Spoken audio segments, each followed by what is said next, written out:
Do you have stuffed animals laying around and you want to know how you can use those to help your child or clients with autism or toddlers showing signs? Today, I'm going to give you some tips.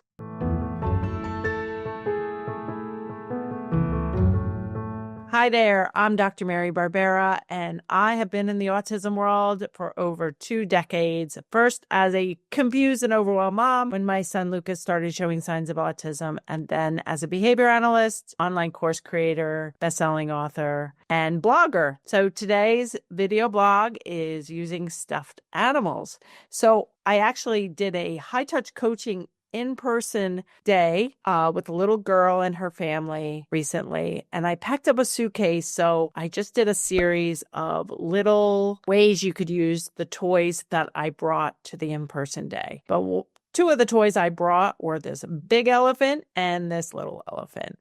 And obviously, you can use those for big and little. You can also, for big and little, use mouthwash containers, big and little, toothpaste, big and little, like a big solo cup and a little cup. One of the keys to teaching big and little is it's a pretty advanced skill, so I wouldn't get too quick to get that stuff out. And the other big factor is if the child doesn't know that this is an elephant and some of the features, which we're going to talk about in a second, then I wouldn't focus on big and little. So if they don't know that the big solo cup is a cup and they don't know it's red and they don't know you drink from it, then I probably wouldn't be messing with big and little because it's probably too early. But those are some ideas for big and little objects you can use. And you want to definitely use objects when you're talking about big and little so that they can see the difference in size. But one of my favorite ways to use stuffed animals and real objects is for features. So again, they need to know that this is an elephant. I would say colors come before, so they also need to know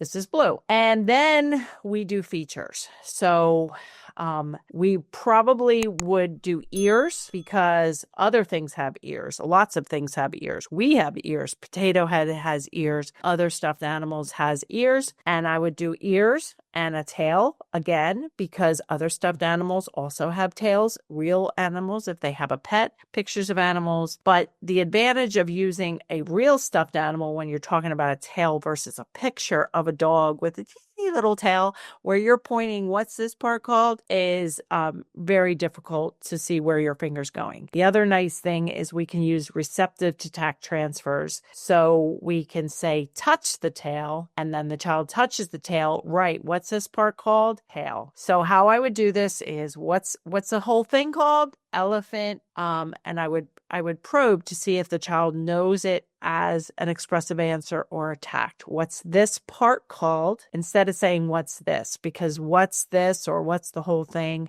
we want to keep elephant very strong. So what's this part called? Ears. If they don't know that, that's just your probe. What's this part called? What are these parts called? Legs, mouth. Because again, we all have mouths. Potato Head has mouths. Other stuffed animals, eyes. Don't forget about that. Don't just focus on a trunk, which is unique to an elephant and, maybe a few other things.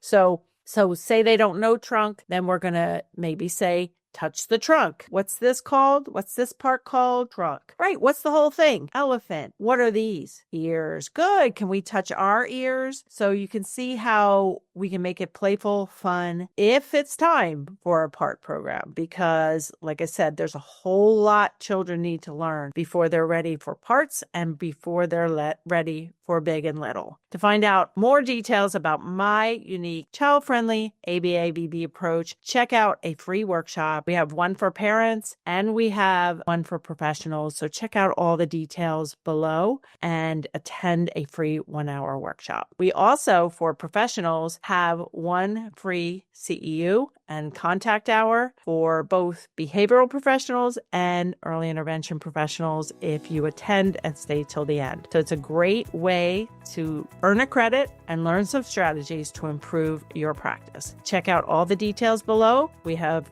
different webinars for different parents and professionals. So check out all the details in the link right below, and I hope to see you there.